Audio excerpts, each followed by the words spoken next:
Van der Waals नहीं, वो सभी में आ जाता है, polar non polar, polar non polar.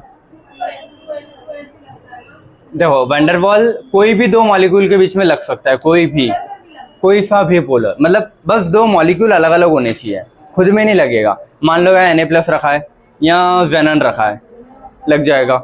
Na+ रखा है, वाटर रखा है, लग जाएगा। वाटर रखा है, लग जाएगा। वाटर रखा है, हीलियम रखा है, लग जाएगा। तो कोई भी दो मॉलिक्यूल में लग जाएगा। वो उसमें दो तीन टाइप आता है ना, ion ion interaction, dipole ion interaction, ion dipole, dipole induced dipole, induced dipole, induced dipole. तो ऐसे 5-6 वैरायटी आएगी। फिर उसमें एक और आता है लंदन फोर्सेस। तो ये उस वाले चैप्टर का था, स्टेट्स ऑफ मैटर का। यहाँ पे आता नहीं है, बट सिर्फ टाइप्स बता दूंगा मैं ताकि तुमको कंफ्यूजन ना रहे, ठीक है। चलो पढ़ें, चलो इधर सारे,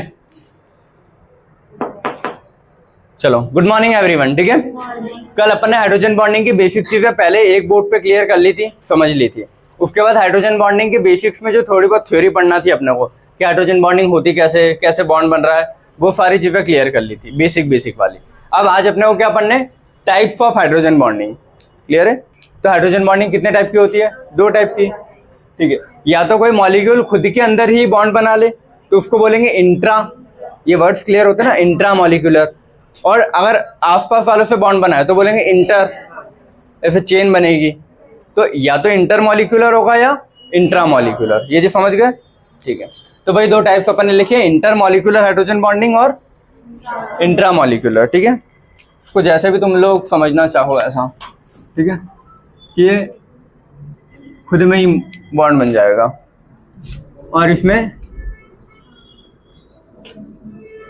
आपस में बॉन्ड बनेंगे, इंटर, समझ गया ना चीजें।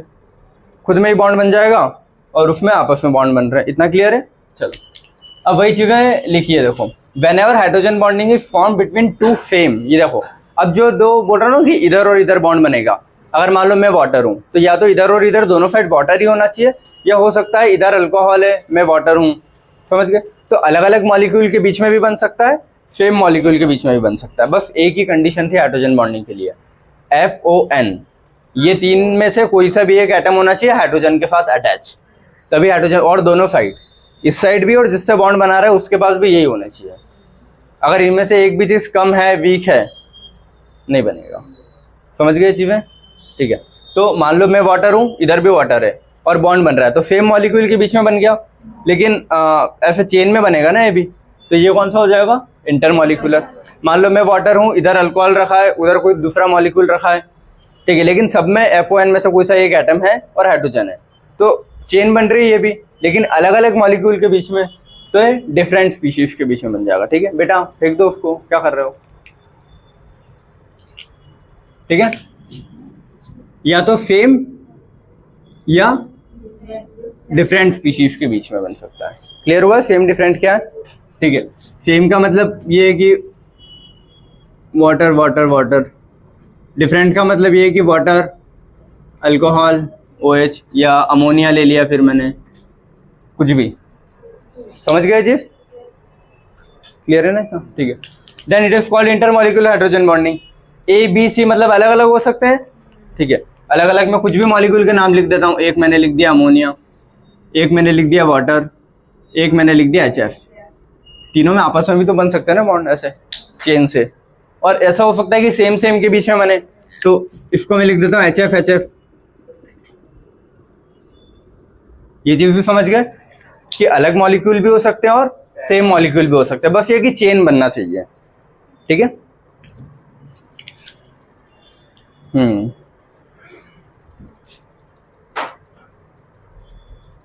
ठीक है, चलो ये हो गया है ना। एग्जाम्पल क्या था, HF, अमोनिया और वाटर, क्योंकि अपने FON 3 ही एलिमेंट थे ना, तो ये अपना FO और ये N। तो F से हाइड्रोजन वाला, नाइट्रोजन से हाइड्रोजन वाला और ऑक्सीजन से हाइड्रोजन वाला। अभी कितने मॉलिक्यूल इनके स्ट्रक्चर मैंने कल बना के बता दिए थे, HF एक डंडा इधर एक डंडा इधर, फिर HF एक डंडा इधर एक डंडा, तो फिर 2 डंडे या 2 बॉन्ड बन रहे थे ना मैक्सिमम। तो उसका कोऑर्डिनेशन नंबर, वर्ड ये ना कोऑर्डिनेट करना, तो कोऑर्डिनेशन नंबर कितना हुआ, 2। अमोनिया में वही चीज 4 थी कि 3 तो हाइड्रोजन से और एक लोन पेयर वाले से बन रहा था, ठीक है। तो वहां पे क्या हो जाएगा, कोऑर्डिनेशन नंबर 4। वाटर वाले में 2 हाइड्रोजन से था और 2 लोन पेयर से जा रहे थे, स्ट्रक्चर बना के बताया था, याद है सभी को? तो वहां पे कोऑर्डिनेशन नंबर कितना रहेगा? 4। वाटर का बहुत बार पूछा गया है कि एक वाटर मॉलिक्यूल कितने वाटर मॉलिक्यूल से जुड़ता है, बहुत बार क्वेश्चन आया है ये। तो अपने को ऐसा लगता है कि 2 ही हाइड्रोजन है तो 2 से जुड़ेगा, 4 याद रखना है, बहुत बार पूछा हुआ है ये कि एक वाटर मॉलिक्यूल कितने वाटर मॉलिक्यूल से जुड़ता है, 4। इसको अपनी भाषा में लिख लेना ऐसे जो मैं बोल रहा हूँ कि एक वाटर मॉलिक्यूल कितने अदर वाटर मॉलिक्यूल से जुड़ सकता है या हाइड्रोजन बॉन्डिंग बनाता है, ठीक है? तो 4 लिख लो, ठीक है? हाँ,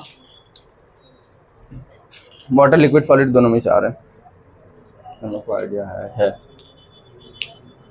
सॉलिड में आइस और लिक्विड में ये, ठीक है? हाँ चलो लिखा है।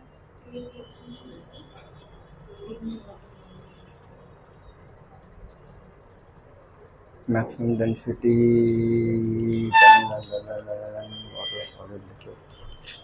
इनिशियल, उसकी चीजें अलग आएगी थोड़ी सी, अभी तो लिख लो लिक्विड सॉलिड वाला, लेकिन जैसे जैसे टेम्परेचर, जैसे आइस सॉलिड है, टेम्परेचर बढ़ाते जाऊंगा तो बॉन्ड टूटते जाते हैं, तो जैसे जैसे वो ज्यादा लिक्विड में कन्वर्ट होते जाएगा बॉन्ड कम होते जाते हैं। वो अभी जब आइस वाला कॉन्सेप्ट आएगा तब मैं अलग से लिखवा के बता दूंगा। अभी तो लिख लो कि हाँ नॉर्मल वाटर 0 डिग्री पे या 1 डिग्री पे भी वाटर तो रहेगा ना, भले ही ठंडा है तो तब तो रहेंगे बॉन्ड, लेकिन उसको जब 10 डिग्री पे, अभी नॉर्मल रूम टेम्परेचर 25 है, 25 पे पहुंचा दिए तो बॉन्ड टूट जाते हैं, ठीक है? तो अभी लिखो वाटर लिक्विड सॉलिड जो भी है सबका आइस और वाटर लिखो 4 है, ठीक है? फॉर्मिक एसिड HCOOH, इसमें भी एक हाइड्रोजन और O आ रहा है ना। फॉर्मिक एसिड का स्ट्रक्चर पता है? इधर देखो, ये होता है ना, यहाँ पे बना रहा हूं मैं, ठीक है? C डबल बॉन्ड O होता है और एक OH होता है और एक हाइड्रोजन इधर लगता है, HCOOH। तो अपने को क्या चाहिए? FON में से कोई एक होना चाहिए हाइड्रोजन के साथ अटैच। तो इसमें ऐसा कौन सा वाला पार्ट है? ये वाला, ये बस ये अगले वाले HCOH से बॉन्ड बनाएगा, फिर वो अगले वाले से ऐसे बॉन्ड बनते रहेंगे। क्लियर हो गया सभी को? ठीक है। तो फॉर्मिक एसिड वो भी चेन बनाएगा। अल्कोहल, अल्कोहल तो खुद ही क्या है? OH है। अल्कोहल को ये करते ना, मान लो मैंने कोई भी कार्बन का कुछ भी ले लिया और OH डाल दिया, ROH बोलो या COH या CCCOH, कितने भी कार्बन ले लो। क्लियर हुआ? ठीक है, ये हो गया। फिर अल्कोहल को अगर मैंने वाटर में पुट किया तो बोलो ना ये 2 अलग अलग मॉलिक्यूल वाले हो गए कि एक वाटर है एक अल्कोहल है, इसमें भी OH है, वाटर में भी OH होता है, O के साथ एक इधर H है एक इधर H है, तो जुड़ सकते हैं ना। तो देखो ROH है अल्कोहल और वो कहाँ से जुड़ा है? वाटर से। वाटर और भी बॉन्ड बनाएगा, ऐसा नहीं कि सिर्फ ये एक ही बनेगा, वाटर के यहाँ से भी दूसरे बॉन्ड बनेंगे, यहाँ से भी बनेंगे और इससे एक और बन सकता है, लेकिन इसने एक बना के बताया है कि हाँ ऐसा। बाकी ऐसे यहाँ भी जुड़ सकते हैं, हो सकता है या वाटर ही जुड़ जाए दूसरा या कुछ और जुड़ जाए। क्लियर है? ठीक है। वैसे अल्कोहल इन वाटर है तो या तो वाटर जुड़ेगा अल्कोहल जुड़ेगा, इन 3 पे भी। क्लियर है?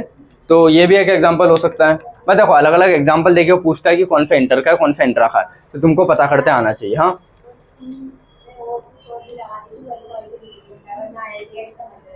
अच्छा, ऐसा ROH लिख लो इसको। R मतलब कोई भी कार्बन की चेन, कितने भी कार्बन की चेन, ठीक है? ये जब ऑर्गेनिक पढ़ते लिखते हैं ना ROH। अब R में मैं 2 कार्बन लगाऊं, 3 कार्बन लगाऊं, 4 कार्बन लगाऊं, कितने भी लगा सकता हूं, ठीक है? चलो अगला, ये चीजें बेसिक वाली क्लियर होगी तुमको एग्जाम्पल में। अब देखो ऑर्गेनिक कंपाउंड के जो डब्बे वाले आते हैं ना, वो डब्बा पहले समझ लेते हैं होता क्या है, फिर समझाता हूँ, ठीक है? इधर आ जाओ सारे। इंट्रामॉलिक्यूलर, अब ठीक है, बाकी एग्जांपल मैं होल्ड करके रखता हूँ, जब ये पढ़ लेंगे तब वो समझ में आएगा ढंग से, ठीक है? इंट्रामॉलिक्यूलर का मतलब क्या है? एक मॉलिक्यूल है कोई, वो खुद के ही कोई मॉलिक्यूल के साथ बॉन्ड बना रहा है, ऐसा नहीं कि उसका कॉपी सामने है और फिर उससे बॉन्ड बनाया। खुद में ही कोई, खुद का एक मॉलिक्यूल है, खुद का दूसरा मॉलिक्यूल है, आपस में बॉन्ड बना लिया, इसको क्या बोलूँगा मैं? इंट्रामॉलिक्यूलर। ये समझ में आया? ठीक है। इसको इंट्रामॉलिक्यूलर बोलूँगा क्या मैं? क्योंकि ये एक अलग मॉलिक्यूल है HCO3 माइनस, ये एक दूसरा HCO3 माइनस है, तो पहला HCO3 माइनस दूसरे HCO3 माइनस से बना रहा है ना। अगर ये खुद में ही कहीं बॉन्ड बना लेता ये वाला, तो मैं बोलता कि हाँ इंट्रा हो गया। समझ में आया ना? मॉलिक्यूल चेंज नहीं होना चाहिए, मॉलिक्यूल वही होना चाहिए, ठीक है? इंट्रामॉलिक्यूलर में क्या होगा? Bond form between H and an electronegative element both present in the same molecule. तो ये याद रखना तुमको। इन द सेम मॉलिक्यूल, ये वर्ड इंपॉर्टेंट है। सेम मॉलिक्यूल तो उधर भी है, लेकिन इन द सेम मॉलिक्यूल ये इधर इंपॉर्टेंट लाइन है। क्लियर हुई है वर्ड सबको? ठीक है। अब देखो इंट्रामॉलिक्यूलर खुद में ही जो बॉन्ड बनते हैं ना, कोई भी मान लो अगर लीनियर स्ट्रक्चर है तो वो बहुत ज़्यादा ऐसे बेंड होके बॉन्ड नहीं बनाएगी। अगर बहुत लंबा चेन है तो चांसेस है कि वो बेंड हो जाए, लेकिन मान लो 2 ही कार्बन की चेन है कुछ, तो 2 कार्बन की चेन कैसे बेंड हो पाएगी? समझ गए ना? पॉसिबल ही नहीं कि वो 2 कार्बन की चेन ऐसे बेंड होके पूरा ऐसे बॉन्ड बनाए। मान लो 5-6 कार्बन की तो पॉसिबल है कि हाँ रिंग फॉर्म करने का स्ट्रक्चर रखती है, 1 2 3 4 5, समझ गए ना? एक लंबा पाइप है, उसमें 5 ब्रेक कर रखे हैं मैंने, तो पाइप को मैं ऐसे बेंड कर सकता हूँ। सिर्फ 2 ही ब्रेक है, एक इस एंड पे एक इस एंड पे, तो उसको कैसे बेंड करूँगा मैं? समझ में? तो बॉन्ड क्या ऐसे तो बनेगा नहीं हवा में, कर्व में बॉन्ड सीधा बनेगा, तो उसके लिए एटलीस्ट एक ऐसा एंगल तो होना चाहिए कि पास पास में आ जाए ये 2 कोने वाले एटम। आ रहे फोन? तो इसीलिए इंटरमॉलिक्यूलर लीनियर स्ट्रक्चर में बहुत कम देखने को मिलेगी, लेकिन ऑर्गेनिक के जो डब्बे बनते हैं बेंजीन वाले, ठीक है, ये वाले, इनमें आराम से देखने को मिल सकती है कि यहाँ कुछ लगा है, यहाँ कुछ लगा है पास पास में, यहाँ कुछ लगा है, यहाँ कुछ लगा है पास पास में। लेकिन अगर यहाँ और यहाँ लगा है बहुत दूर, देखो पहले तो ये डब्बा समझ ले तो होता क्या है, ठीक है। ये जो डब्बा मैंने अभी बनाया है, ये इसको क्या बोलता हूँ? साइक्लो, क्योंकि गोल है ना, और 6 कार्बन है, 1 2 3 4 5 6, बेसिक कितना पढ़ के आए होंगे 11th-12th में थोड़ा थोड़ा। 6 कार्बन है तो हेक्स वर्ड यूज करते हैं, तो साइक्लो हेक्सेन, और एन मतलब अल्केन है, ठीक है। हेक्स मतलब 6 कार्बन है, साइक्लो मतलब साइक्लिक रिंग है, ठीक है। अब जब मैं इस रिंग में अगर एक बीच में ऐसे डंडे बना दूंगा, या तो वो ये हो, ठीक है, या फिर सिंपल एक गोला बनाते हैं, ठीक है, ये याद रखोगे सब, एक ही बात है। ऑब्लिक करके लिख सकता हूँ उसको मैं, या तो मैं शॉर्ट में बहुत जल्दी जल्दी डब्बे बनाने हैं तो मैं बार बार कितना डंडे खींचूंगा, सीधा एक गोला मार दूंगा ना। और ये गोले का मतलब है वो रेजोनेंस, एक वर्ड सुनोगे आगे अभी इसी चैप्टर में। रेजोनेंस मतलब आगे शिफ्ट होते रहते हैं, ये यहाँ आगे इसकी जगह, ये इसकी जगह चले गया, ये इसकी जगह चले गया, तो ऐसे सर्कल के पहिए के फॉर्म में घूमते रहते हैं। तो वो घूमते रहते हैं तो हमेशा जब तुम देखोगे तो ऐसा नहीं दिखेगा, वो मूव करते रहता है, तो इसीलिए गोला बना देते हैं कि हाँ मूव कर रहा है। तो ये स्ट्रक्चर भी सही है, लेकिन एक पर्टिकुलर इंस्टेंट पे, मान लो मैंने टाइम रोक दिया, तो टाइम रोक दिया तो सारी चीज़ों में रुक जाएगी ना डंडे, तो एक पर्टिकुलर इंस्टेंट पे डंडे दिखेंगे, लेकिन टाइम के साथ चलते जाओगे तो सर्कल के फॉर्म में घूमता रहेगा, इसीलिए सर्कल। दोनों स्ट्रक्चर सही है, और काई के स्ट्रक्चर है बेंजीन के, इसको क्या बोलते हैं? बेंजीन, ठीक है। बेंजीन का मॉलिक्यूलर वेट पता है कितना होता है? कितना? 78। 6 होता है ना बेंजीन, मतलब C6H6, 6 कार्बन 6 हाइड्रोजन, तो इसको बताया था 6 7 8 से याद कर लेना मॉलिक्यूलर वेट, ठीक है। रिवाइज कर लो, हो जाएगा याद बार बार, ठीक है। ये हुआ, नहीं बनाया तो साइक्लोहेक्सेन, ठीक है। अब यहाँ पे वो सभी में बनाएगा, तुमको बस कंफ्यूजन ना रहे कि क्या होता है, क्लियर है? अगर मान लो 4 ऑप्शन में वो ये भी दिया है और बिना इसके दिया है, तो तुम गोले वाला ज़्यादा प्रीफर करना, ठीक है। चलो फिर, अच्छा ये चीज़ें सबको पता है ऑर्थो मेटा पैरा क्या होती है? चलो जिन लोगों को 11th वालों को शायद नहीं पता होगा, बाकी को अगर 12th पास करके आए तो सबको इतना तो पता ही होता है कि ऑर्थो मेटा पैरा क्या होता है, सुना होगा सब लोगों ने। मैं इसमें कुछ नंबरिंग कर रहा हूँ, ठीक है, 1 2 3 4 5 और 6। मुझे इसमें बताओ बेटा, जिन जिन को देखो 11th वालों को छोड़ के सबको पता है, और 12th वालों को छोड़ के, अगर 11th नहीं पढ़ी है ढंग से तो बाकी सबको पता होना चाहिए। मुझे इस नंबरिंग में बताओ ऑर्थो कौन है, मेटा कौन है, पैरा कौन है, बस। बाकी बताओ। पैरा 4, ठीक है, और ऑर्थो 2, और मेटा नहीं पता, मेटा 3। सारे का सेम आंसर है? नहीं, मेटा 6 है, हाँ ठीक है। 1 पैरा, 1 और 4 पैरा है, ओके। हाँ मतलब कुछ कुछ आंसर आ रहे हैं, कुछ कुछ आ रहे हैं, अच्छा तुम तो हटा दो, कुछ कुछ आ रहे हैं, बाकी नहीं आ रहे। 4th रो, चलो सुनो, एक चीज बहुत बेसिक है, ध्यान रखना, ऑर्थो मेटा पैरा ये पोजीशंस होती है बेंजीन पे कोई भी चीज को शो करने की, कि मान लो बेंजीन पे 6 जगह है ना, कोई भी आके लग सकता है, तो मुझे बताना है कि बेंजीन पे कहाँ कौन लगा है। तो मैं ऐसे नंबर तो नहीं दूंगा हमेशा 1 2 3 4, क्योंकि ये तो कहीं भी दे सकता हूँ ना मैं, ऐसा। तो पोजीशंस बताने के लिए कि मान लो मैंने बोला है OH आके लगाया, कार्बन एक या कुछ भी अमीन आके लग गया कहीं पे, तो कहाँ लगाया मैं कैसे बता पाता हूँ? किसी के रेस्पेक्ट में ही बताऊंगा ना, कि मान लो एक यहाँ लगा है तो उसके रेस्पेक्ट में कहाँ है। खाली रिंग पे मैंने यहाँ कुछ लगा दिया तो नहीं बोल पाऊंगा ना कि कहाँ है। मान लो एक कोई फिक्स चीज़ है कि हाँ ये यहीं रहेगा, इसके रेस्पेक्ट में वो दूसरे नंबर पे, इसके रेस्पेक्ट में तीसरे नंबर पे, इसके रेस्पेक्ट में पहले नंबर पे। आ रहा है समझ में? तो ऑर्थो, मेटा, पैरा ये जो नाम होते हैं ये पोजीशंस किसी के रेस्पेक्ट में बताते हो। तो खाली डब्बे पे या खाली रिंग पे तुम कभी भी ऑर्थो, मेटा, पैरा डिफाइन नहीं कर पाओगे, याद रखना। मैं यहाँ ऑर्थो बोल सकता हूँ, यहाँ भी बोल सकता हूँ, यहाँ कहीं भी बोल सकता हूँ ना अभी, लेकिन ये वाली रिंग इसमें मैंने ये फिक्स कर दिया ना ए। अब ए के रेस्पेक्ट में मैं बता पाऊंगा कि ए के रेस्पेक्ट में जो नया आएगा वो कहाँ आ रहा है। समझ में आई ये चीज़ें? तो ए के रेस्पेक्ट में जो नया आएगा उसमें से ये जो पोजीशन होती है ऑर्थो होती है, दोनों साइड है ना, राइट और लेफ्ट दोनों में। जो इसके जस्ट पास में, इधर से भी जो पास में, इधर से भी जो पास में, दोनों को क्या बोलते हैं? ऑर्थो। सेकंड नंबर पे जो आते हैं उनको क्या बोलते हैं? पैरा। ठीक है, मेटा। ठीक है, चलो सेकंड नंबर पे जो आते हैं उनको क्या बोलते हैं? मेटा। ऑर्थो, मेटा और पैरा एक ही बचता है। ठीक है, लास्ट वाला, इसके रेस्पेक्ट में एक ही पोजीशन होती है, पैरा।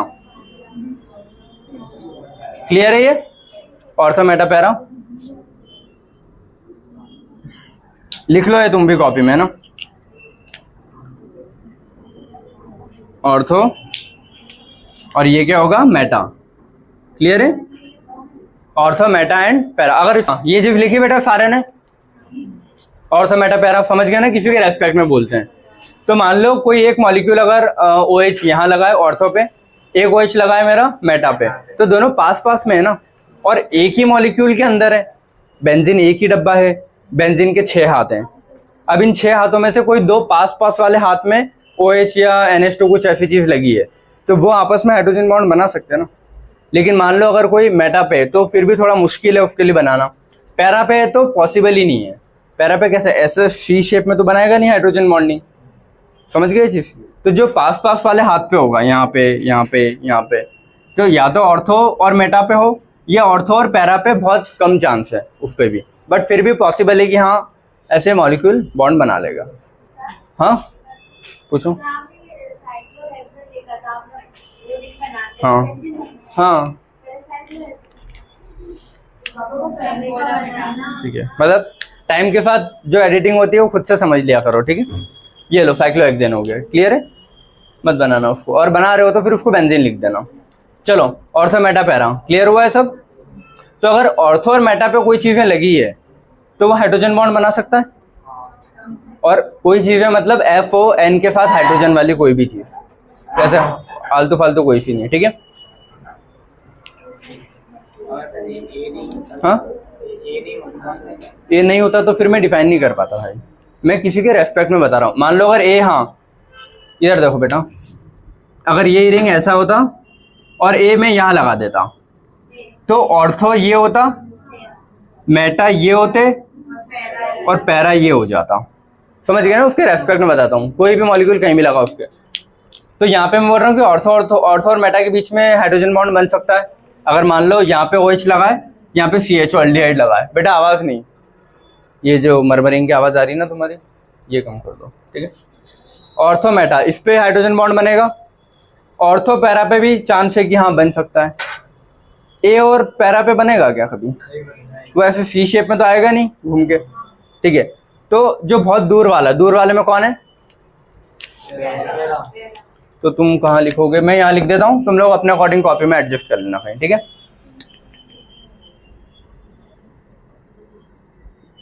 ऑर्थो एंड मेटा पे जो बॉन्डिंग होगी वो इंट्रा की होगी, और पैरा पे जो होगी वो इंटर की होगी। क्लियर हुआ है? ऑर्थो, मेटा पे इंट्रा की होगी और पैरा पे इंटर की होगी। हाँ हो जाएगी। तो देखो ये आसान, अगर मान लो मैंने ये कुछ बनाया है, ठीक है, यहाँ कुछ लगा है, जो भी फॉर एग्जांपल OH लगा दिया मैंने, या NH2 लगा दिया। ठीक है, ये ऑर्थो वाले हो गए, किसी के रेस्पेक्ट में, ये ना इसके रेस्पेक्ट में ऑर्थो है। ठीक है, तो यहाँ बॉन्डिंग बन सकती थी ना, ये भी नाइट्रोजन FON में से एक है, उसके साथ हाइड्रोजन है, FON में से एक है, उसके साथ हाइड्रोजन है, तो बॉन्डिंग बन जाएगी। यही चीज अगर यहाँ होती तो भी तो बॉन्डिंग बन जाएगी ना, लेकिन अगर ये यहाँ होता तो ये ऐसे कभी नहीं बनेगा, समझ में आया? तो ऑर्थो से ऑर्थो वाला मतलब ऐसे बन जाएगा, पास वाला ऑर्थो वाला, मेटा वाला भी बना सकता है, पैरा वाला कभी नहीं बना पाएगा, ये याद रखना है, ठीक है। तो ऑर्थो और मेटा वाला इंट्रा में आ जाता है, और इंटर में कौन आते हैं? सिर्फ पैरा वाले। और पैरा वाले अब इंटर में आ गए तो उसके साथ उसको एक और उसका कॉपी मॉलिक्यूल चाहिए ना, ठीक है। तो कॉपी मॉलिक्यूल एक और इसके जैसा बराबर बाजू में बना दो और उसमें हाइड्रोजन बॉन्डिंग बना देना। मैं बना देता हूँ, यहाँ तो OH लगा देता हूँ, या NO2, कोई भी कैसे भी लगा सकता है। NO2 के साथ बॉन्ड बना लेगा, OH के साथ। लेकिन ऐसे अपोजिट में क्यों लगा है? मान लो NO2 मॉलिक्यूल बड़ा है ना साइज में, NO2, तो ये बड़ा मॉलिक्यूल छोटा मॉलिक्यूल, यहाँ बड़ा मॉलिक्यूल यहाँ छोटा मॉलिक्यूल, तो इनके बीच का डिस्टेंस बराबर रहता है। मान लो यहाँ OH छोटे हैं, या NO2 बड़ा, तो ये बेंजीन के डब्बे ऐसे फैल जाएंगे ना, तो वो स्ट्रक्चर को थोड़ा अनस्टेबल करेगा। आया समझ में क्या बोल रहा हूँ मैं? क्योंकि DNA भी अपना ऐसे होता है ना, ATGC होता है, तो उसके रीजन में यही आता है कि A का और T का जो शेप है, A बड़ा साइज का है, T छोटे साइज का है। फिर इसमें ये भाई, ये छोटा साइज बड़ा साइज, तो एक बड़ा और एक छोटा, एक बड़ा एक छोटा ऐसे लगेंगे तो ये डंडे सीधे रहेंगे। मान लो ऐसे कुछ हो गए कि दोनों बड़े वाले मॉलिक्यूल के साइज एक साथ आ गए छोटे वाले, तो DNA ऐसा हो जाएगा ना, तो DNA को अनस्टेबल करेगा। तो वही चीज़ यहाँ भी है, तो ये अपोजिट वाले ऐसे बॉन्ड बना लेंगे, उससे थोड़ा कम मतलब स्टेबल है। क्लियर हुआ सबको है? तो अपोजिट वाले ना, पैरा वाले, तो पैरा में 2 मॉलिक्यूल लग गए मुझे, तो 2 मॉलिक्यूल लगे तो काय में आ गया वो? इंटर में। क्लियर हुआ है सबको? ठीक है, ये ज़्यादा गड़बड़ हो गया। चलो अब इधर के देख लो बेटा, अभी जस्ट ये पढ़ा है तो इसके एग्जाम्पल देख लेते हैं इंट्रा के सारे। चले ठीक है। ऑर्थो नाइट्रोफिनॉल, इनमें वर्ड्स में देखो ना सारे ऑर्थो वाले ही हैं, मेटा वाला कहीं एग्जांपल दिया नहीं है, बट अगर पूछता है मेटा कहीं में आता है तो इसी में आता है, ठीक है। ऑर्थो ऑर्थो ऑर्थो और ऑर्थो, क्लियर हुआ है? ठीक है। ऑर्थो नाइट्रोफिनॉल, फिनॉल का मतलब होता है, जब ऑर्गेनिक पढ़ोगे बेंजीन के डब्बे के ऊपर OH, ठीक है। ये तुम लोग पता है मार्जिन के ऊपर कुछ छोटी छोटी चीजें लिख लेना, मैं जो यहाँ लिख रहा हूँ। फिनॉल का मतलब क्या होता है? ये फिनॉल होता है, ठीक है। तो इसने क्या लिखा? Ortho nitrophenol. फिनॉल में ऑर्थो पोजीशन पे नाइट्रो लगा है, अगर फिनॉल का OH ये है तो उसकी ऑर्थो यही होगी ना, तो उस पर नाइट्रो मतलब NO2 होता है, ठीक है। नाइट्रो का मतलब क्या होता है? NO2। NO2 का स्ट्रक्चर कैसा होगा? N डबल बॉन्ड हो, एक ये और एक ये छूट जाएगा वो। क्लियर हुआ सबको है सारे? तो फिनॉल नाइट्रो और ये लगा है, तो इस पे कहीं ना कहीं आपस में बॉन्डिंग हो जाएगी ना, OH और ये लाइन मिटा दो, समझ गए? ये ऐसा क्लियर हुआ है? ठीक है। अब क्लोरीन इलेक्ट्रोनेगेटिव है, तो ये इस इलेक्ट्रोपॉजिटिव वाले को, ये पार्शियल नेगेटिव पार्शियल पॉजिटिव को खींच लेगा है, तो खुद के ही मॉलिक्यूल के अंदर बॉन्ड बन रहे हैं ना। और जब खुद के मॉलिक्यूल के अंदर ऐसे बॉन्ड बन जाते हैं, और जो ये डब्बा बना है ना, इसको बोलते हैं चिलेट। क्या बोलते हैं? चिलेट। एक वर्ड है नया, ठीक है। इसको क्या बोलूंगा मैं? CHELATE, chelate ring. जहां भी ऐसा होता है ना कि खुद के मॉलिक्यूल के अंदर ऐसी रिंग बन जाती कहीं, चिलेट रिंग, ठीक है। यहाँ 2 के बीच में रिंग बनी ना ऐसा, ये भी कैसी होगी? Chelate ring. ये भी चिलेट वाला है।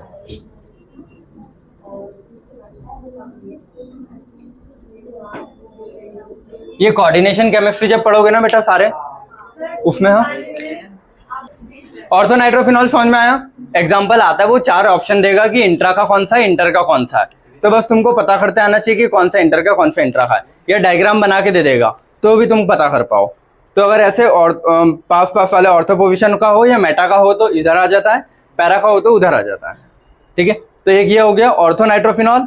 ऑर्थो क्लोरोफिनॉल, फिनॉल मतलब OH, बेंजीन के डब्बे के ऊपर OH मतलब फिनॉल होता है। इस पे मैं क्लोरीन लगा दूंगा तो क्लोरोफिनॉल हो जाएगा, NO2 लगा दूंगा तो नाइट्रोफिनॉल हो जाएगा, बस वही लिखा है। और इसमें जब ये बॉन्ड बनेगा, क्लोरीन इलेक्ट्रोनेगेटिव है और ये माइनस वाला प्लस, क्लियर हुआ? मतलब प्लस में, अरे उल्टा बना दिया ना, ऑक्सीजन पे माइनस, इस पे प्लस, ठीक है, ये रहेगा। तो जब ये बॉन्ड बनेगा और फिर ये इसको बोलते हैं चिलेट रिंग, ठीक है, चिलेट रिंग की वजह से वो स्टेबल हो जाते हैं, ये रहता है, ठीक है। फिर अगला ऑर्थो सैलिसिलिक एसिड, ये जो नया वर्ड आया ना तुम लोगों के लिए, सैलिसाइलिक एसिड या सैलिसिलिक एसिड, ठीक है। ये क्या होता है? ये जो स्ट्रक्चर है ना यही होता है बेटा, ये फिनॉल है बेटा, इधर सारे फिनॉल पे अगर मैं एसिड लगा दूं, एसिड COH होता है ना, तो फिनॉल पे अगर मैं एसिड लगा रहा हूं तो क्या बोलूंगा? Salicylic acid. फिनॉल पे अगर मैं अल्डिहाइड लगा दूं तो उसको बोलते हैं सैलिसल्डिहाइड। तो वही किया है मैंने, OH और CHO लगाया है पास में, OH और COH लगाया है, ठीक है। तो तुम लोग ये चीज मैंने याद करवा दी है, ये मिटा रहा हूँ ना बेटा, ठीक है। यहाँ पे तुम लोग लिखोगे एसिड का मतलब क्या होता है, COOH, और एक और क्या है, अल्डिहाइड। बेटा सारे नए वाले तुम लोग लिखते जाओ क्योंकि तुम्हें ये चीज़ें नहीं पता है ना, मार्जिन के ऊपर लिखते जाना सब, ठीक है। अल्कोहल का मतलब क्या होता है, सिर्फ OH। फिनॉल का मतलब क्या होता है, बेंजीन के साथ OH, बेंजीन के साथ OH होता है तो फिनॉल, प्लेन होता है तो अल्कोहल, ये फर्क है। तो ये जो छोटी छोटी चीजें ना ये तुम्हारे बेस बनाएगी, ठीक है। तो ये लिखो तुम लोग सारे, है ना, जिनको पता है वो ठीक है, चॉइस है तो लिख लो, बाकी तो लिख ही लो बेटा, है ना, नए वाले सारे। ये यहाँ पे भी लिख देता हूँ, एसिड मतलब COH, अल्डिहाइड मतलब CHO, ये वर्ड्स हैं, मतलब जब ऑर्गेनिक पढ़ोगे तो ये धीरे धीरे याद हो जाएंगे कि अल्डिहाइड CH होता है, एसिड COH होता है, अल्कोहल OH होता है, फिनॉल PHOH होता है।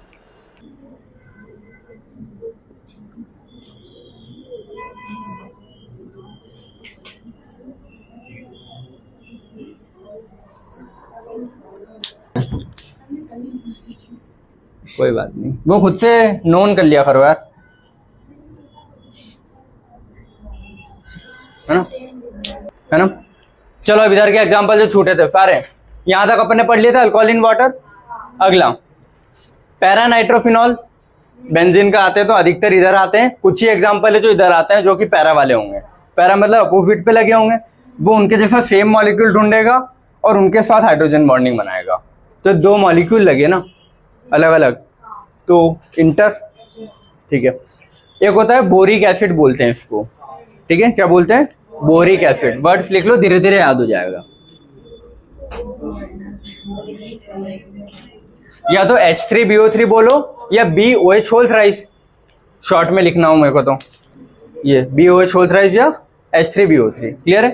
BOH OH और OH, क्लियर हुआ सभी को बेटा, ठीक है। अब भाई हाँ, ये इधर बॉन्ड बनाएगा, एक उधर, इधर ऐसे करके हाइड्रोजन बॉन्ड बन जाते हैं। तो अगर H3BO3 का भी पूछता है कि काई में आता है तो इंटर, वो दूसरे मॉलिक्यूल ढूंढ रहा है ना बॉन्ड बनाने के लिए, तो ये हो गया। फिर CH3COH इन वेपर फेस, देखो दो ऑर्गेनिक में ऐसे मॉलिक्यूल हैं जिनका, या फिजिकल में आएंगे याद रखना, जिनका मॉलिक्यूलर वेट पूछे। इसका मॉलिक्यूलर वेट क्या होता है CH3COH का, 60, ठीक है। लेकिन ये हमेशा डाइमर के फॉर्म में रहता है। तो डाइमर के फॉर्म में मतलब दो CH3COH हमेशा जुड़ के ही रहते हैं, अलग रहते ही नहीं कभी। तुम कभी एक मॉलिक्यूल थोड़ी ना हाथ में ले पाओगे, तुम उसके टेस्ट ट्यूब में लिक्विड के ड्रॉप लोगे इसके, ठीक है। तो लिक्विड के ड्रॉप में हजारों मॉलिक्यूल होंगे ना, तो उनमें से हमेशा दो दो मॉलिक्यूल पेयर में ही रहते हैं।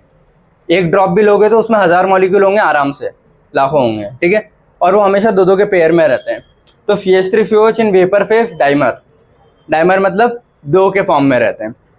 CH3COOH ऐसा लिखा, इधर CH3COOH,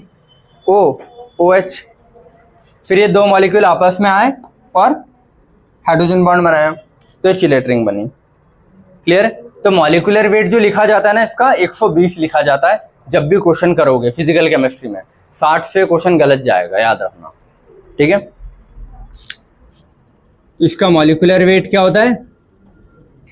16 नहीं होता, फिर लिखोगे मॉलिक्यूलर वेट क्या होता है? 120 लिखना है जिस काम की आएगी, ठीक है। 60 120, मॉलिक्यूलर वेट 60 नहीं होता, क्रॉस करोगे, मॉलिक्यूलर वेट 120 होता है, सही करोगे। क्यों? क्योंकि डाइमर के फॉर्म में रहता है। डाइमर मतलब दो मॉलिक्यूल हमेशा साथ में रहेंगे उसके। क्लियर हुआ? ठीक है। CH3COH in vapour phase. CH3COH को क्या बोलते हैं? Acetic acid. इसको क्या बोलते हैं? Acetic acid. लिख लो बेटा सारे ना, नाम लिख लो। CH3COH को क्या बोलते हैं? Acetic acid. क्लियर हुआ? चलो अगला ये K plus H, K plus नहीं लिखते हो, KHCO3 लिखता है तो K प्लस अलग हो जाएगा, HCO3 माइनस अलग हो जाएगा, क्योंकि आयनिक वाली चीजें कभी नहीं बनाती ना। कल ही लिखवाया था मैंने, एक पॉइंट लिखवाया था, ionic molecules never form hydrogen bonding. तो अगर उसमें आयनिक का कोई पोर्शन है तो पहले ही अलग हो जाएगा। आ रहा है समझ? तो K प्लस पहले अलग, बचा क्या? HCO3 minus. तो HCO3 माइनस का स्ट्रक्चर ये है, C डबल बॉन्ड हो। अच्छा, स्ट्रक्चर बनाना तुम हाइब्रिडाइजेशन में सिखा दूंगा कि ये कैसे बन रहे हैं, क्यों बन रहे हैं, किस पे माइनस क्यों लग रहा है, ठीक है। अगर कहीं माइनस लगा है तो उसकी जगह तुम हमेशा H प्लस जोड़ के देख लिया करो, ये कंफ्यूजन क्रिएट ना हो। तो अगर मान लो मैंने K प्लस हटा दिया तो क्या बन गया? HCO3 minus. अभी माइनस में वो कंफ्यूजन कर रहा है कैसे लगाऊं स्ट्रक्चर में, तो मैं क्या करूँगा? H प्लस लगा देता हूँ, तो H2CO3 हो जाएगा ना। सबको आया समझ में? अगर H2CO3 हो गया तो फिर मेरे लिए स्ट्रक्चर बनाना आसान है। इधर देखो, यहाँ बना देता हूँ, ठीक है। H2CO3, कार्बन 2 H है ना, तो 2 तो OH लगेंगे, एक डबल बॉन्ड हो पक्का लगता है, मतलब जितने भी एसिड है एक डबल बॉन्ड हो, एक OH लगेगा, उसके बाद बाकी OH लगाते रहना। जब H खत्म हो जाए तो डबल बॉन्ड हो भरते रहना जितने भी है, ठीक है। कार्बन के 4 बॉन्ड होते हैं, 1 2 3 4, फिल हो गए। 3 ऑक्सीजन थे, फिल हो गए। 2 हाइड्रोजन थे, फिल हो गए। समझ में? अब मैंने क्या बोला? एक हाइड्रोजन अगर मैं हटा दूं और माइनस लगा दूं, तो एक हाइड्रोजन हटा के माइनस लगा दिया। समझ में आई चीजें कैसे वर्क कर रही है? तो स्ट्रक्चर ऐसे ही बना है कि C डबल बॉन्ड हो, OH OH होना था, एक हाइड्रोजन हटा के मैंने माइनस लगा दिया। सेम इसका एक और कॉपी मॉलिक्यूल आया, C डबल बॉन्ड हो, 2 OH थे, तो एक को हटा दिए, माइनस कर दिया, और ये दो आपस में बॉन्ड बन गए। तो ये भी डाइमर बना रहा है ना, समझना? तो ये भी डाइमर है और उसमें चिलेट रिंग बनेगी, तो चिलेट रिंग हमेशा चीजों को स्टेबल करती है। क्लियर हुआ? सभी को कोई डाउट? ठीक है। अगला NaHCO3 माइनस, मतलब NaHCO3, तो ये भी आयनिक कंपाउंड हो गया ना, Na प्लस अलग, बाकी माइनस अलग, तो क्या हो गया? HCO3 minus. सेम भाई H2CO3 कर दूंगा इसको मैं, और H2CO3 को स्ट्रक्चर बना के और एक को माइनस कर दूंगा। लेकिन ये, अच्छा, ये डाइमर के फॉर्म में भी रहेगा और इस फॉर्म में भी रह सकता है, इसीलिए साथ में लिखा है उसको। क्या हो गया? फोन आ रहा है और उसके ऊपर, चलो। हाँ, ये डाइमर के फॉर्म में और ये पॉलीमेरिक चेन के फॉर्म में भी रह सकता है। HCO3 माइनस, HCO3 माइनस, दिख रहा है ना। K तो मैं हटा दूंगा, K तो मैं इंक्लूड करता नहीं हूँ, तो ये पॉलीमेरिक चेन के फॉर्म में भी रहता है, डाइमर के फॉर्म में भी रहता है, याद रखना, ठीक है। एग्जाम्पल से धीरे धीरे याद हो जाएंगे और करने ही है, कोई ऑप्शन नहीं तुम्हारे पास, ठीक है। फिर ये चेन के फॉर्म में बना दिया, क्लियर है। चलो ये वाला बोर्ड एंड है, इसके बाद और ये सब मिटा के नया एग्जाम्पल लिख रहा हूँ मैं, ठीक है। एग्जाम्पल तो 3 4 ही शायद कुछ छोटे होंगे, फिर पॉइंट्स लिखने हैं मुझे बस, विस्कोसिटी, सरफेस टेंशन, इनके जो बॉइलिंग पॉइंट, मेल्टिंग पॉइंट, वो सारे।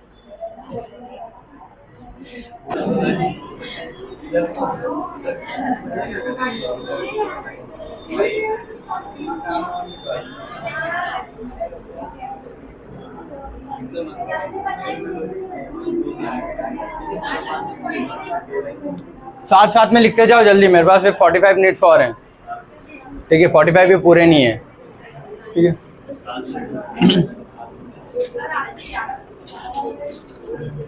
अरे मुझे जाना है कहीं।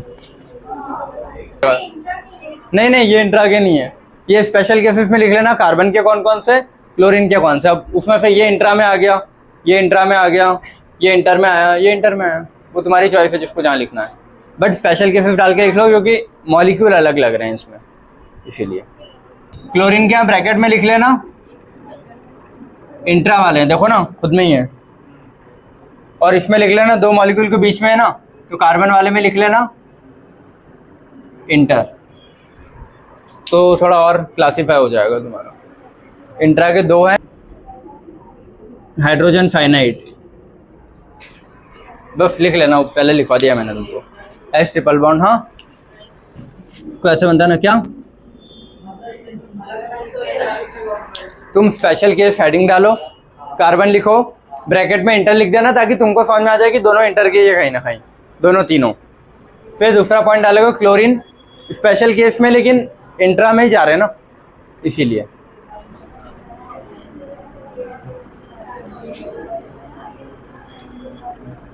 इंट्रा मॉलिक्यूलर में 4 ही एग्जांपल लिखे थे ना अपने।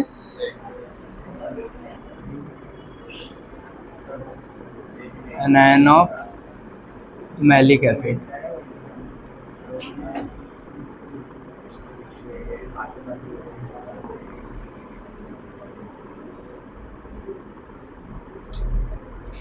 सर फारे, चलो पहले समझ लेते हैं। फारे इधर देखना ना, अपन ने अभी इंटर के एग्जांपल्स लिख लिए, सारे समझ लिए, ठीक है। इंट्रा के कुछ 2 एग्जांपल और छूटे हुए थे, वो और लिख लेते हैं, क्लियर है। Anion of malic acid, anion मतलब भाई नेगेटिव, एनायन का मतलब ही है ना नेगेटिव। मैलिक एसिड एक वर्ड है, और मैलिक एसिड होता क्या है, ये है मैलिक एसिड। जैसे अलग अलग आते हैं ना, ग्लूकोज का एक स्ट्रक्चर होता है, वैसे ही मैलिक एसिड का एक स्ट्रक्चर है, नाम है, ठीक है। CH COH CH COH, और यहाँ डबल बॉन्ड बनाओगे, याद रखना है स्ट्रक्चर, ठीक है। और इसका एनायन बनाना है मेरे को। एनायन मतलब कैसे बनेगा, H+ निकल जाएगा, तो ये H+ जब यहाँ से रिमूव हो जाएगा तो इस पे एनायन बन गया, ठीक है। ये एनायन और ये OH, ये हाइड्रोजन बॉन्डिंग बना लेंगे, और ये चिलेट बन जाएगा। इंट्रा में बनता है ना चिलेट, और इंट्रा का एग्जाम्पल है, चिलेट बना है। क्लियर है सभी को, पहला।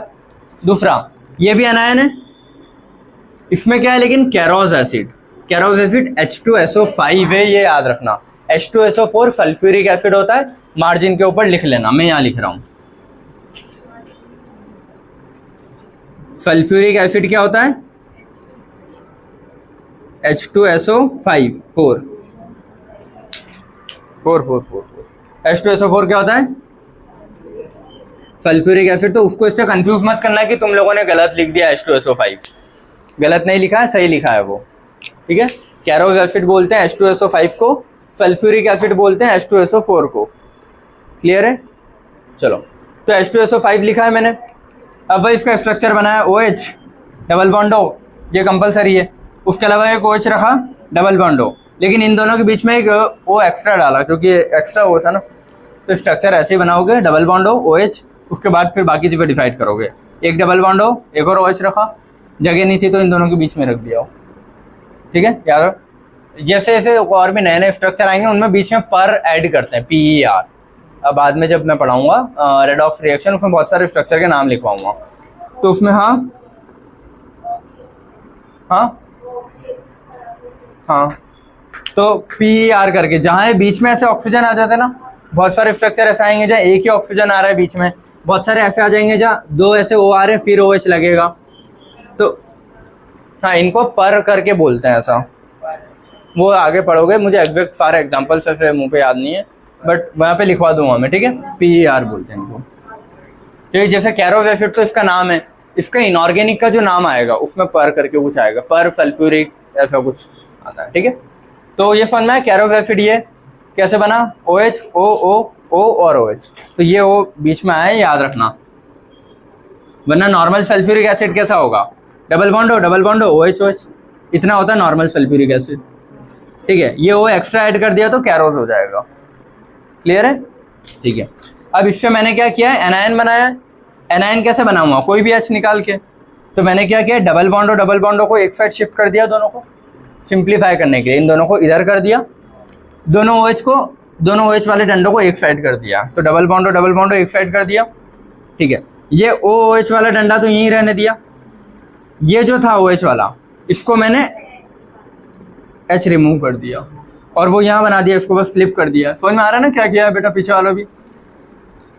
ठीक है, तो डबल बॉन्ड हो इधर, ये ऐसा कैसा रखा, इसमें एच हटा के यहाँ कर दिया है और ये बॉन्ड बना दिया, तो ये चिलेट बन गया और इंट्रामॉलिक्यूलर हाइड्रोजन बॉन्डिंग भी हो गई। क्लियर है? तो ये और दो एग्जाम्पल बन सकते थे। इसके अलावा और भी बहुत सारे एग्जाम्पल हो सकते हैं जहाँ FON, हाँ ऐसे जो बहुत सारे एसिड्स आते हैं, ठीक है, FON, ये तीन चीज़ें मिलनी चाहिए मुझे, और सामने वाले के पास भी इन तीनों में से कोई सा एक एक्स्ट्रा FON होना चाहिए, तो इंट्रामॉलिक्यूलर हो जाएगी। अब वो इंटर हो इंट्रा हो तुम एग्जाम्पल देख के पहचानने लग जाओगे। एग्जाम्पल तुमको रटने नहीं है, समझने। अगर अच्छा ये चालू कर दिया था ना, चालू है, ठीक है। एग्जाम्पल रटने नहीं थे कोई से भी, समझ लोगे। तो अगर नए एग्जाम्पल में मैं दूंगा तो तुम देख लेना बस, उसमें FON के साथ OH कहाँ आ रहा है, सामने कहीं FON आ रहा है क्या, बॉन्ड बना देना। क्लियर है? अगर खुद में नहीं बन रहा है तो उसके जैसा सेम मॉलिक्यूल साइड साइड में रख के बॉन्ड बनाते जाओगे तो वो इंटर में आ जाएगा, और खुद में ही बन रहा है तो इंटर में आ जाएगा। क्लियर है इतना? ठीक है, ये इतने एग्जाम्पल लिखा दे क्योंकि जब बुक्स में या PYQ में पूछे हुए हैं ना, वो इसके बाहर नहीं है, वो यही पूछे हुए हैं। लेकिन अगर मान लो वो नया पूछ लेता है तो तुमको बनाते आना चाहिए, मतलब गैस करते आना चाहिए कि है कि नहीं है। स्पेशल वाले तो 3-4 ही हैं जो अब पढ़ा रहा हूँ, उसके अलावा है नहीं, तो बाकी सब में FON होना चाहिए, उसके अलावा चौथा कुछ नहीं होता। ठीक है, चलो हाइड्रोजन बॉन्डिंग के स्पेशल केसेस में कार्बन से रिलेटेड 2 मॉलिक्यूल है, 3 है, ठीक है, और क्लोरीन से रिलेटेड 2 है। ठीक है, कार्बन से रिलेटेड जो 2 हैं वो इंटर के ही एग्जाम्पल में आ जाते हैं, लेकिन स्पेशल केस में इसलिए मैंने अलग लिखवा दिया है। ठीक है, तो एसिटिलीन होता है C2H2, जब ऑर्गेनिक पढ़ोगे तो वहाँ ये चीज़ आएगी तुमको। C2H2 क्या होता है? एसिटिलीन, याद रखोगे। इसका स्ट्रक्चर ये होता है CH ट्रिपल बॉन्ड CH। क्या होता है? CH ट्रिपल बॉन्ड CH, इसको क्या बोलते हैं? एसिटिलीन। याद रहेगा। ऐसे बहुत सारे 40-50 मॉलिक्यूल है जो ऑर्गेनिक में कंपलसरी है याद करना, जिसमें से वन ऑफ द ये है एसिटिलीन, बहुत काम आता है। ठीक है, CH triple bond CH acetylene को बोलते हैं। उसको लिखूंगा कैसे? C2H2 लिख दिया मैंने। उसके साथ क्या है? एसीटोन, कीटोन है ये, ओन जो आ रहा है ना, ये कहीं का एग्जांपल है कीटोन। जैसे मैंने अभी बोला था ना, ऑर्गेनिक में अल्कोहल आता है OH, ठीक है, एसिड आता है COH, फिर CHO एल्डिहाइड आता है, तो ऐसे कीटोन करके भी एक आता है। कीटोन में क्या होता है? C डबल बॉन्ड O, और ये दोनों डंडे फ्री रहते हैं। ठीक है, और ये वाला जो होता है OH, ये क्या एसिड है, एक डंडा फ्री है, तो ये एसिड है, ये कीटोन है। ये लिख लेना बेटा ताकि तुमको क्लियर रहे चीज़, है ना। और ये एक और बना रहा हूँ, एल्डिहाइड है। ठीक है, C double bond O H। अगर सिर्फ H लगा दूंगा तो एल्डिहाइड होगा, OH लगा दूंगा तो COH है, तो एसिड हो जाएगा। कीटोन में सिर्फ C डबल बॉन्ड O लगा दूंगा। क्लियर हुआ? तो यहाँ पे क्या है? ये कीटोन है, ये दोनों नए मॉलिक्यूल लग गए ना, वो लगा दिए मैंने। ठीक है, ये मार्जिन के ऊपर लिख लेना बेटा सारे, है ना, जिनको नहीं पता। ऑलमोस्ट को थोड़ा कन्फ्यूजन रहता है क्योंकि जब यहाँ पर जो चीज़ें ऑर्गेनिक की है, लेकिन यहाँ एग्जाम्पल आ रहा है तो कैसे समझोगे? ऐसे ही समझोगे धीरे धीरे, छोटी छोटी चीज़ें मार्जिन पे लिखते हुए। ठीक है, लिख लेना है। तो मैंने क्या बोला? एसिटिलीन और कीटोन। देखो अब तुम बोलोगे कि मैं बोल रहा हूँ कि हाइड्रोजन बॉन्ड बनाता है एसिटिलीन, कैसे? अपन ने तो बोला ना कि नहीं बना पाता है, लेकिन कार्बन के स्पेशल केस में आ रहा है। क्यों आ रहा है? क्योंकि एक चीज़ मैंने तुमको कल बताई थी कि ट्रिपल बॉन्ड मतलब हाईली इलेक्ट्रोनेगेटिव, तो ये कार्बन बहुत ज़्यादा इलेक्ट्रोनेगेटिव हो गया। FON को मैंने क्यों डिसाइड किया था? FON क्योंकि वो हाईली इलेक्ट्रोनेगेटिव थे, और ट्रिपल बॉन्ड के साथ कुछ भी लगाओ तो हाईली इलेक्ट्रोनेगेटिव हो जाता है। यहाँ कार्बन लगाए तो कार्बन हाईली इलेक्ट्रोनेगेटिव हो गया। ठीक है, तो यहाँ पे एक पॉइंट लिख लोगे तुम लोग, triple bond carbon is high electronegative. ऊपर लिखो पॉइंट, कहीं भी लिखो तुम्हारे समझने के लिए, इसीलिए ये बना रहा है। मतलब स्पेशल केस होगा तो कुछ रीज़न होगा ना, तो उसका रीज़न ये है कि ट्रिपल बॉन्ड हाईली इलेक्ट्रोनेगेटिव होता है, तो कार्बन अच्छा खासा इलेक्ट्रोनेगेटिव हो गया। तो इधर भी वही चीज़ मिल रही है कि इलेक्ट्रोनेगेटिव के साथ हाइड्रोजन है, और इधर सामने FON में से कुछ है, तो बस बन गया बॉन्ड। क्लियर हुआ सभी को? अंकित इधर क्लियर हो गया? अच्छा, आकाश आया, अच्छा हुआ, हाँ ठीक है, दोनों अलग अलग बैठ गए। चलो इधर अगला CHCl3, ये क्या होता है? क्लोरोफॉर्म होता है बेटा, याद रखना। यहाँ भी लिखा था क्या? कहीं नहीं है। CHCl3 को क्या बोलते हैं? क्लोरोफॉर्म। पता है ऑर्गेनिक में जब पढ़ोगे तो क्लोरोफॉर्म को हमेशा एक डार्क डब्बी में रखा जाता है अप टू द ब्रिम। ये 2 पॉइंट इंपॉर्टेंट होते हैं। क्लोरोफॉर्म अगर मेरे को कोई डब्बी में रखना है, पहली चीज़ तो डब्बी डार्क होनी चाहिए, पूरी ब्लैक कलर की होनी चाहिए, क्योंकि लाइट जैसे क्लोरोफॉर्म पे पड़ती है तो वो किसी दूसरी एक शायद पॉइजनस गैस या कुछ होता है उसमें कन्वर्ट हो जाता है। फॉस्जिन पक्का, ठीक है हाँ, तो फॉस्जिन में कन्वर्ट हो जाता है और पॉइजनस गैस है वो। तो क्लोरोफॉर्म को हमेशा एक डार्क डब्बी में रखेंगे और लाइट से दूर। पहली चीज़ तो डार्क भी कर दिया अपन ने डब्बी को ताकि लाइट अंदर ना आ पाए। ब्लैक कलर की तो हमेशा रिफ्लेक्ट एब्जॉर्ब कर दिया, डार्क होना चाहिए और अंधेरे में रख दूंगा ताकि लाइट ना पहुँचे। फिर सेकेंड, आधी डिब्बी नहीं भरूंगा कभी, क्योंकि मान लो मैंने आधी डिब्बी भरी और ढक्कन लगा दिया तो ऊपर एयर है ना, और एयर में ऑक्सीजन है, तो ऑक्सीजन से भी क्लोरोफॉर्म रिएक्ट करता है। तो उस डब्बी को पूरा ब्रिम तक, बोलते हैं ना कि जस्ट उबल गया बस, मतलब बह रहा है उससे, इतना पूरा भर के फिर ढक्कन लगाऊंगा ताकि अंदर बिल्कुल एयर ना बचे। ये 2 पॉइंट क्लोरोफॉर्म के ऑर्गेनिक में इंपॉर्टेंट आते हैं, ठीक है।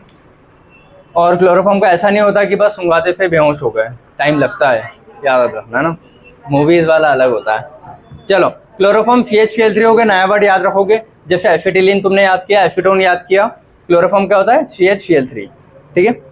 उसके साथ क्या एसीटोन, एसीटोन यही है सेम, ठीक है। तुम चाहो तो वापस बना सकते हो भाई, CH3 C double bond O CH3, clear है, एसीटोन। अब वही एसीटोन के साथ क्लोरोफॉर्म रिएक्ट कर रहा है, ठीक है। अब ये क्यों रिएक्ट कर रहा है, क्लोरीन देखो, फोन कॉल था ना FONCl, तो Cl की इलेक्ट्रोनेगेटिविटी कम है इन तीनों से, इसलिए मैं उसको रखता ही नहीं हूँ। कब, जब एक एक को कंपेयर करूँगा, फ्लोरीन के साथ एक Cl कंपेयर करूँगा, लेकिन मान लो फ्लोरीन के साथ 3 Cl है तो पावर भी तो बढ़ गई ना इलेक्ट्रोनेगेटिविटी की। मुझे क्या चाहिए, इसके हाइड्रोजन से जो भी जुड़ा हो वो हाईली इलेक्ट्रोनेगेटिव हो। तो मान लो एक भी F या O या N लगा होता तो वो एक ही काफ़ी है, एक ही काफ़ी है, ठीक है।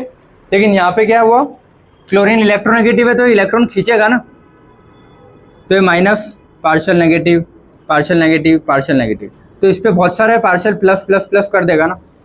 और किसी चीज़ पे अगर बहुत सारा प्लस है मतलब वो क्या हो गया, इलेक्ट्रोनेगेटिव, बहुत कमी है ना उसके पास इलेक्ट्रॉन की, सारा तो इसने खींच लिया क्लोरीन ने, तो इसके पास बहुत कमी आ गई, तो सामने वाले से इलेक्ट्रॉन खींचेगा। अब हो गया इलेक्ट्रोनेगेटिव, पहले नहीं था। यहाँ पे क्यों बना, क्योंकि ट्रिपल बॉन्ड की वजह से इलेक्ट्रोनेगेटिव है। यहाँ क्यों बना, 3 क्लोरीन आ गए, एक क्लोरीन होता तो कुछ नहीं हो रहा था उसका, 3 क्लोरीन की वजह से, ठीक है, because of 3 chlorine power increases.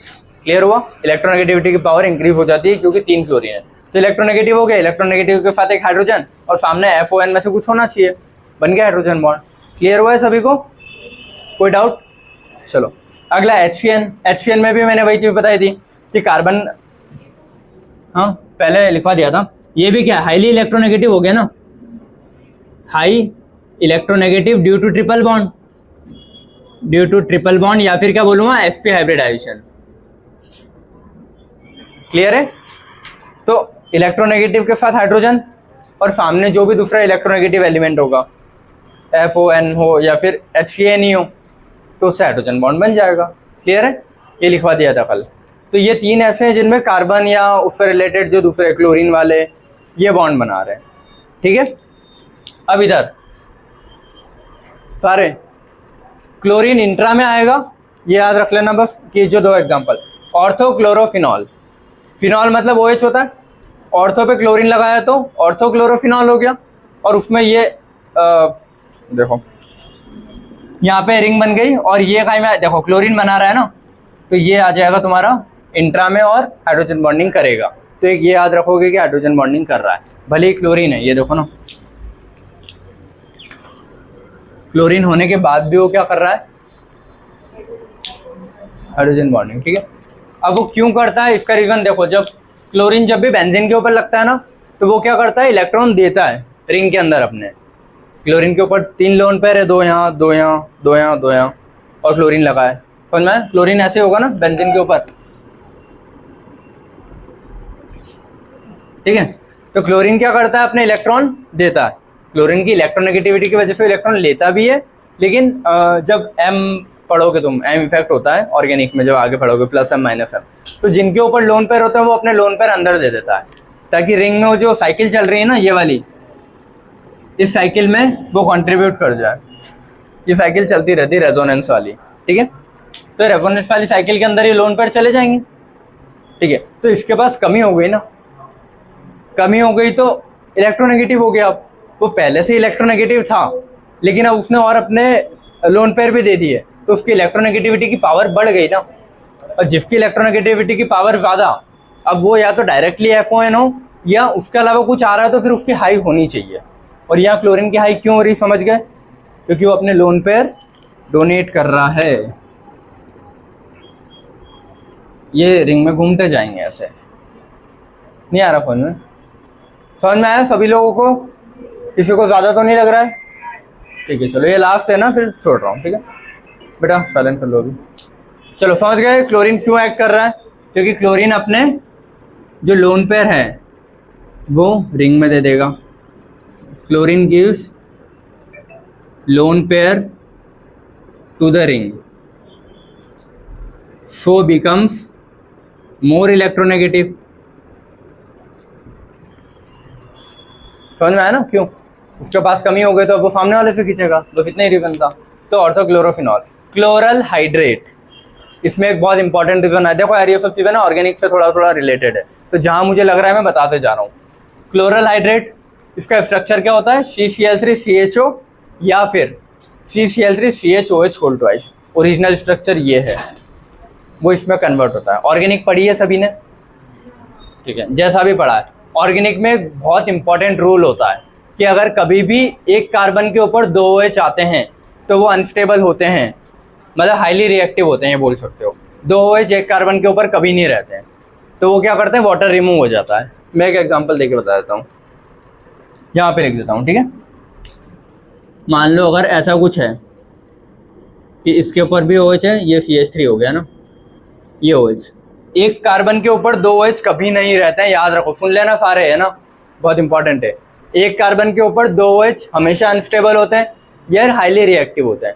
तो ये एक कार्बन के ऊपर तो नहीं रह सकते, तो क्या करते हैं? वाटर रिमूव कर देते हैं।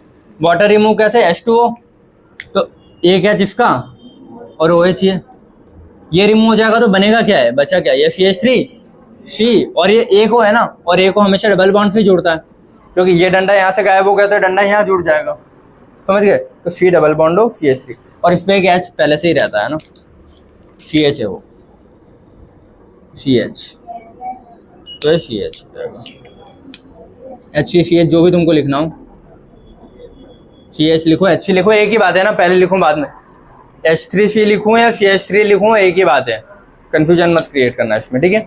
तो कभी भी जब 2 OH एक जगह आते हैं तो वो ऐसे हो जाता है, ठीक है। और ये क्या बन गया? अल्डिहाइड हो गया ना, CHO। तो यहाँ पे मैंने यही तो लिखा है, देखो, एक अल्डिहाइड लिखा, और ये जो स्ट्रक्चर है देखो, C पे H था और 2 OH है, तो 2 OH अनस्टेबल होंगे, वाटर रिमूव, तो बचा क्या? 2 OH में से वाटर हट जाएगा तो एक ही वो बचेगा, तो सिर्फ एक हो बचा, और ये हाइड्रोजन तो पहले से ही था, तो ये हो गया। तो उसका स्ट्रक्चर तो देखो, अब ये क्यों नहीं हो रहे हैं ऐसा कि क्यों यहाँ पे रिमूव नहीं हो रहा है? क्योंकि वो पहले ही बॉन्ड बना चुके होते हैं, तो रिमूव नहीं हो पाते हैं हाइड्रोजन बॉन्ड। देखो इस वाले स्ट्रक्चर में, इसमें OH हमेशा ऑर्गेनिक में OH रिमूव हो जाते हैं, एक कार्बन के 2 हैं तो। समझ में आ रहा है पॉइंट? हमेशा ऑर्गेनिक में एक कार्बन के ऊपर 2 OH है तो रिमूव हो जाते हैं। एक्सेप्शन है ये, क्यों? क्योंकि यहाँ पे OH पहले से ही बॉन्ड बना चुका होता है, हाइड्रोजन बॉन्ड। तो अगर ये OH इससे बॉन्ड बना चुका है, ये OH इससे बॉन्ड बना चुका है, तो वो क्यों ही आपस में रिएक्ट करके रिमूव होंगे? क्योंकि अनस्टेबल थे ना, अब स्टेबल हो गया ना हाइड्रोजन बॉन्ड से, तो वो कैसे हो रहे हैं? इधर देखो, CCl3 है सारे, फिर ये वाला है ना CH, 2 OH बना दिए मैंने, सबको आ रहा है समझ में? तो CCH3 CHOH। अब ये 2 OH को रिमूव होकर वाटर रिमूव करना चाहिए था, लेकिन उसके पहले ही ये क्या करते हैं? इस क्लोरीन से हाइड्रोजन बॉन्ड बना लेते हैं, इस क्लोरीन से हाइड्रोजन बॉन्ड बना लेते हैं। तो बॉन्ड बन गए तो अब क्यों ही रिएक्ट करेंगे? तो वाटर रिमूव नहीं होगा, इसलिए ये इसी फॉर्म में स्टेबल रहता है। ये वाला जो फॉर्म है ना, इसी में स्टेबल रहता है, वरना होना इसको ऐसा चाहिए था। क्लियर? तो ये वाला structure is highly highly important. Clear है? और यहाँ 2 चिलेट रिंग बन रही, मतलब ज़्यादा स्टेबल हो गया वो, जितनी चिलेट उतना स्टेबल, ठीक है। तो 2 चिलेट मतलब और स्टेबल हो गया, और इसलिए वाटर रिमूव नहीं हुआ है। क्लियर है सभी को? चलो और हाँ, एक पॉइंट मैं लिख देता हूँ ये हिंदी में अपनी भाषा में, ठीक है। लिखो, ऑर्गेनिक में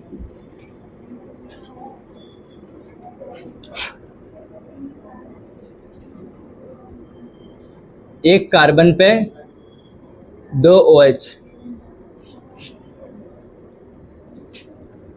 अनस्टेबल या फिर बोलूं रिएक्टिव होते हैं, एंड वाटर मतलब H2O कहाँ से, ऐसे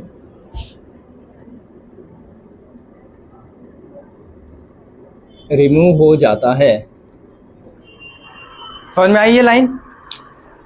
ऑर्गेनिक में एक कार्बन पे 2 OH, अनस्टेबल या फिर रिएक्टिव होते हैं, एंड वाटर H2O, और कैसे, ऐसे, ठीक है, रिमूव हो जाता है। ये लिख लोगे तो तुमको याद रहेगा। अभी तो मैंने समझा दिया, पता चला बाद में भूल गए, इसलिए लिख लो ये लाइन, है ना। लिखो सारे जल्दी, है ना। ये जी वाला गया, COH दो ऐसे लिखेगा ताकि तू समझ में आए कि कौन से किसकी बात कर रहा हूँ मैं, ठीक है। COH एक कार्बन पे 2 OH लिख देगा और वहां से ऐसे गोला बना लेना वाटर रिमूव होने का, और फिर लिखना रिमूव हो जाते हैं, ठीक है।